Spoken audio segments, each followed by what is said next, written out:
आज मैं आपके पास कुछ जरूरत के लिए आया था भैया। कौन सी ऐसी जरूरत पड़ी मेरे भाई? वह जरूरत मुझे बताओ, क्योंकि मैं इस नगर का राजा हूँ, एक राजा के भाई हूँ। जितना हक इस राज्य पर मेरा बनता है उतना हक आपका बनता है। कहो कौन सी ऐसी जरूरत पड़ी, कह डालो भैया। अरे सुनो भैया जी ध्यान से बात सारी, सुनो भैया जी ध्यान।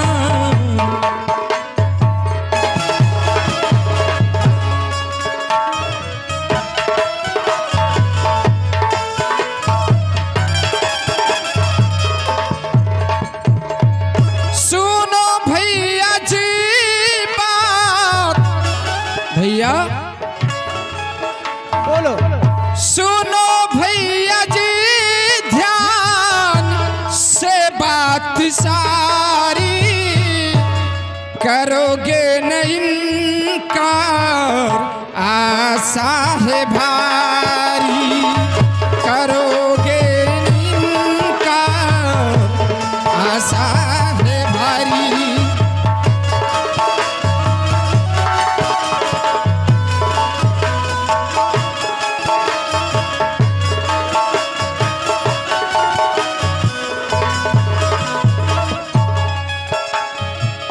मुझे 500 की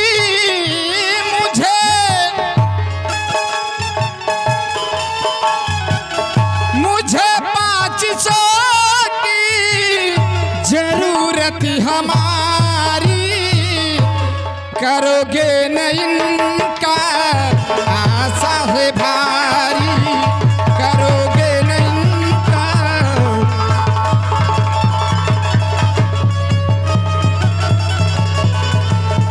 आशा है भारी। भैया कहो। आज हमारे स्कूल का परीक्षा होने वाला है परसों से, और इसलिए आज आपके पास मैं कुछ फीस के लेने के लिए आया हूं भैया। और मैंने सोचा कि चल करके अपने भैया के चरणों का आशीर्वाद और कुछ फीस रुपए मांगूंगा, उसके बाद परीक्षा देने के लिए कॉलेज के लिए रवाना करूंगा भैया। भैया देखिए, तुम मेरे इकलौते भाई हो। जी हाँ भैया। हम दोनों भाई एक कोख से जन्म लिया हो। जितना अधिकार मेरा है शायद उसका अधिकार आपका है। क्यों नहीं भैया? आप अगर कानपुर जा रहे हो परीक्षा देने के लिए, जी हाँ भैया। 500 रुपए की जरूरत है, तो 500 रुपए की बदौलत में तुम्हें 1000 रुपया दूंगा। क्यों नहीं भैया?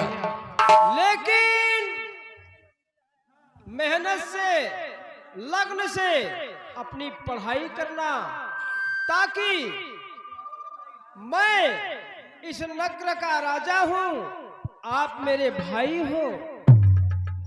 कहीं ऐसा ना हो कि परीक्षा में फेल हो जाओ तो मेरी भी नाक कट जाए। ऐसी बात नहीं है भैया। आप तो जानते हैं कि पिताजी के मर जाने के बाद सब कुछ आप ही हमारे हैं भैया। और मैं ये वादा करता हूं कि आपका ये छोटा भाई कुंवर फर्स्ट डिवीजन जरूर पास करेगा भैया। आप हमारे पर भरोसा करिए भैया। भैया जुग जुग जियो, खूब पढ़ो, आगे बढ़ो और मेरा नाम रोशन करो। आपका आशीर्वाद चाहिए भैया। मैं 1000 रुपया दूंगा, लेकिन कह डालिए भैया, कहो ना भैया। अगर भाई भाई का साथ छूट जाता है तो मुझे तकलीफ होता है भैया। कहो ना भैया। और स्वर्ग से सुंदरी सपनों से प्यारा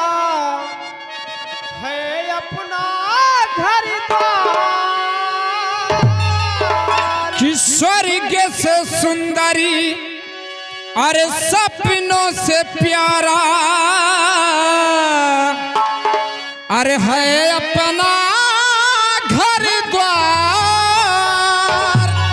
हम पर रहे बरसताई हुई सदा तुम्हारा प्यार न रूठे कभी घर द्वार न छूटे तुम्हारा प्यार न रूठे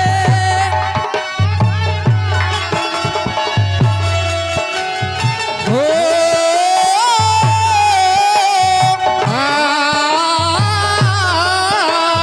हो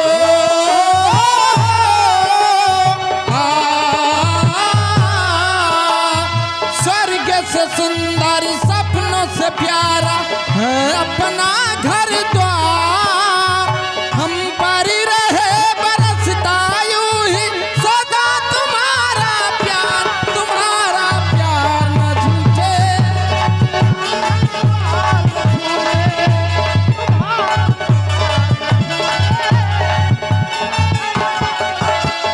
ओ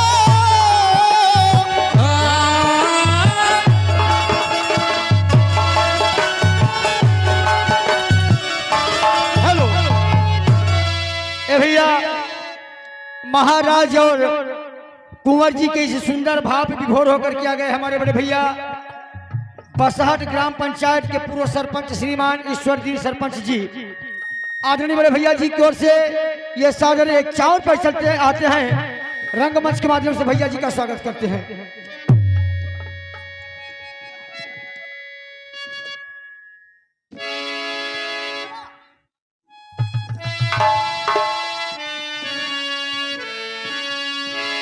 कि तोहरी चरनिया में लागल मन हमार हमरा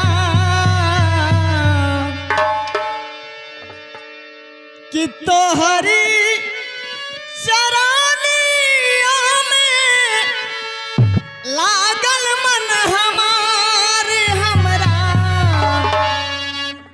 मनसा पूरा दौड़े की हार जननी हो हमरा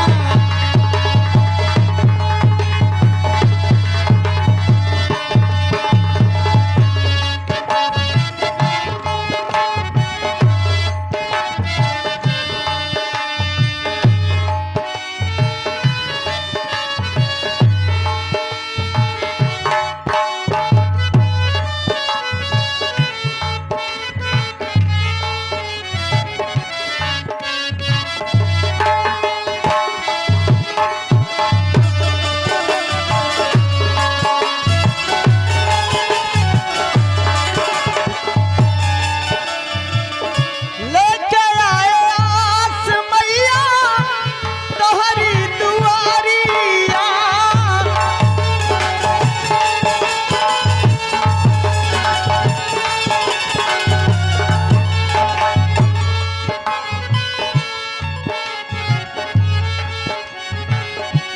मन के मुराद पूरा कैदा मायारिया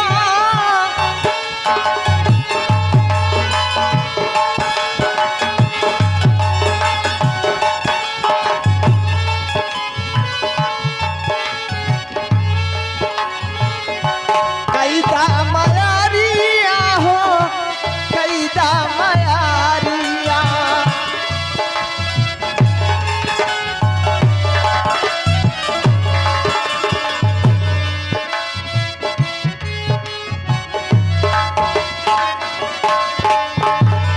केहू नाही जाने मैया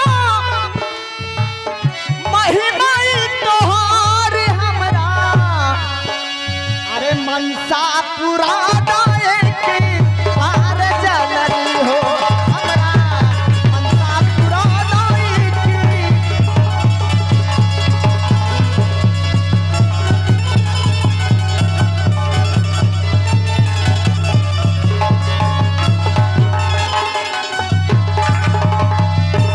खुश रहो भैया जुग जुग जियो, जब तक गंगा जमुना में पानी रहे तब तक जियो।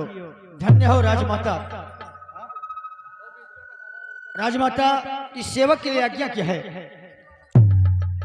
दरबारी लाल जी, मैं दरबार में महाराज जी से मिलना चाहती हूँ।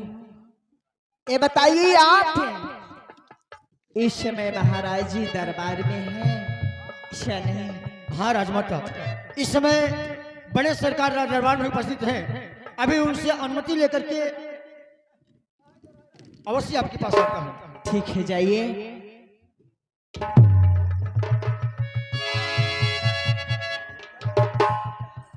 हे महाराज, आज अचानक राज दरबार में महारानी जी का पदार्पण हो रहा है। मालिक,